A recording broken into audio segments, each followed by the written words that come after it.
Hi అండి. ఇప్పుడు పిట్టగోడ అనే కథతో మీ ముందుకొచ్చేసాను. కథలోకి వచ్చేయండి.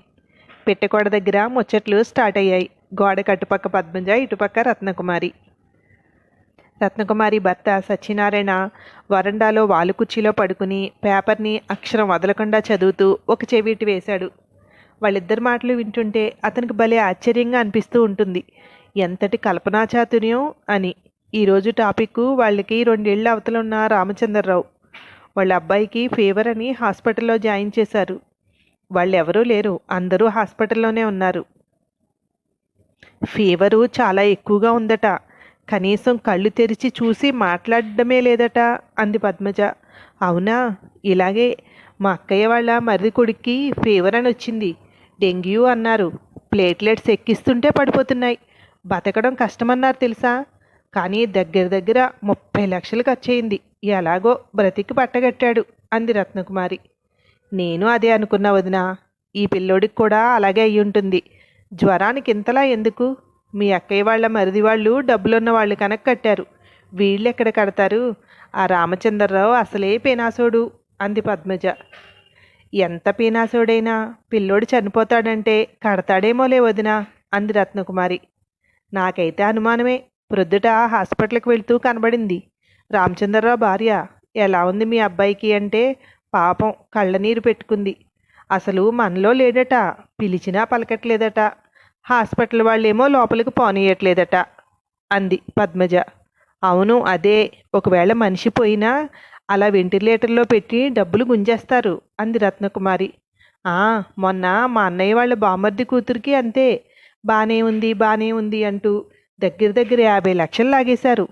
వీళ్ళిద్దరూ గట్టిగా అడిగితే లేదు చనిపోయింది అని బాడీ ఇచ్చేశారు అంది. ఇది అలాంటిదే అంటావా అంది. ఖచ్చితంగా అలాంటిదే. ఈ పాటికే పోయి ఉంటాడు అంది. రామరామ, ఆ అబ్బాయి ఎలా ఉన్నాడో తెలియదు కానీ వీళ్ళిద్దరూ కలిసి చంపేస్తున్నారు. రత్నం, కొంచెం టీ పెడతావా అన్నాడు. ఇక ఆ సంభాషణ అక్కడితో ఆపేస్తారని. ఆ, వస్తున్నా. ఒక 10 నిమిషాలు ఆగండి. ఆ మాటల్లో డిస్టర్బ్ చేసినందుకు విసుగు. నాకు తెలుసు, అది 10 నిమిషాల్లో అయిపోయే టాపిక్ కాదు. అరగంట దాటినా రాదు. ఇక వినలేనురా బాబు అనుకుని లోపలికి వెళ్ళిపోయాడు. ఆ ముచ్చట్లయ్యి లోపలికి వచ్చింది. ఏంటి, టీ పెట్టేసుకున్నారా పెట్టాలా అంది.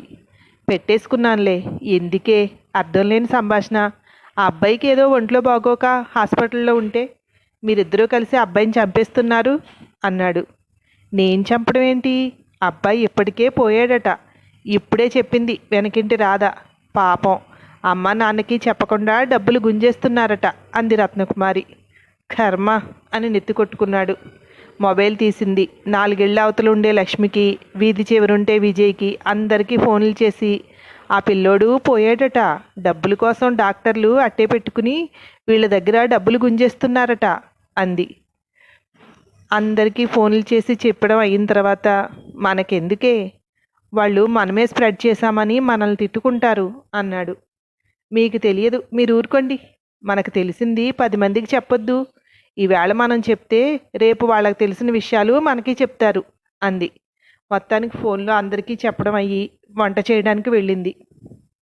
వంట చేసి బయటకు వచ్చేసరికి వీధిలో ఏడుపులు వినిపిస్తున్నాయి. అదిగో చూసారా, నన్ను తిట్టారు. అదిగో చూడండి, అబ్బాయి పోయాడు. బాడీ వచ్చేసినట్టుంది. నేను వెళ్తున్నాను. ఒకవేళ మీరు వచ్చేలా ఉంటే తలుపులు వేసుకుని రండి అంటూ హుషారుగా వెళ్ళింది. నేను ఊహించింది జరిగింది అనుకుంటూ. అయ్యో పాపం, చిన్నపిల్లలు ఉన్నారు అతనికి. భార్య పిల్లలకి అన్యాయం జరిగింది అనుకుంటూ తలుపులు వేసుకుని వెళ్ళాడు సత్యనారాయణ. రామచంద్రయ్య భార్య కూర్చుని ఏడుస్తోంది. అందరూ ఓరడిస్తున్నారు. నేను వచ్చేటప్పుడు బాగానే ఉన్నాడు. నేను వస్తుంటే మాట్లాడాడు కూడా నాతో. నాకు అసలు విషయం తెలియదు ఇక్కడికి వచ్చే వరకు అంటూ ఏడుస్తోంది. ఏదో తేడాగా అనిపించింది సత్యనారాయణకి. రామచంద్రయ్యకి ఫోన్ చేశాడు. ఎలా ఉన్నాడు మీ అబ్బాయి అన్నాడు. బాగానే ఉన్నాడండి, రికవరీ అయ్యాడు. నిన్న కొంచెం భయం పడ్డాం కానీ ఈరోజు బాగున్నాడు. కొంచెం మాట్లాడుతున్నాడు అన్నాడు. ఒకసారి ఉండండి, మీ భార్యతో మాట్లాడండి, ఆవిడ ఏడుస్తున్నారు. ఫోన్ తీసుకువెళ్ళి ఆవిడకి ఇచ్చాడు. ఇదిగో మీ వారు మాట్లాడుతున్నారు. అబ్బాయి బాగానే ఉన్నాడు, ఏం కాలేదు అంటూ ఫోన్ ఇచ్చాడు. అవునా అని ఫోన్ తీసుకుని హలో బాగానే ఉన్నాడా, ఒకసారి మాట్లాడించండి వాడితో అంది. అమ్మా నేను బానే ఉన్నాను అని చెప్పే వరకు ఆవిడకి స్థిమితం లేదు. ఫోన్ సత్యనారాయణ చేతికిస్తూ బానే ఉన్నాడట అన్నయ్య గారు. మన వీధిలోకి వచ్చిన వెంటనే ఒక్కొక్కరు పలకరిస్తున్నారు. అబ్బాయి పోయేటట కదా అని. దాంతో నేను వచ్చాక జరిగిందేమో అనుకుని ఎంత కంగారు పడ్డానో అంది కళ్ళనీళ్లు తుడుచుకుంటూ. పోనీలే మీ అబ్బాయికి పట్టిన కీడు పోయింది అంది రత్నకుమారి. పద్మజ కూడా అక్కడే ఉంది. ఈ లోకమే అంతొదినా, ఇదిగో పులి అంటే అదిగో తోక అంటుంది. నువ్వేం కంగారు పడకు, పిల్లోడు శుభ్రంగా ఇంటికి వస్తాడు, వెళ్ళు లోపలికి అంది పద్మజ. భార్య వంక చూశాడు. తనకేమీ తెలియనట్టే ఉంది. ఇంటికొచ్చేశాడు. ఆ ముచ్చట్లన్నీ చెప్పుకొని ఇంకొక అరగంట తర్వాత వచ్చింది. బావున్న పిల్లోడిని నువ్వు ఆవిడ కలిసి చచ్చిపోయాడు అంటూ అందరికీ స్ప్రెడ్ చేశారు. మీ ఇద్దరిదే ఆ పాపం. పాపం ఆవిడ ఎంత కంగారు పడింది ఏడ్చిందో అన్నాడు. ఈవేళ రేపు ఇలాంటివే జరుగుతున్నాయి, అందుకనే అలా అనుకున్నాం. పోనీలేండి, ఏమైంది, పిల్లోడు బాగానే ఉన్నాడుగా, రండి భోజనం వడ్డిస్తాను అంది.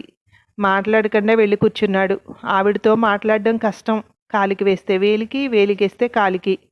మౌనం చాలా ఉత్తమం అనుకున్నాడు.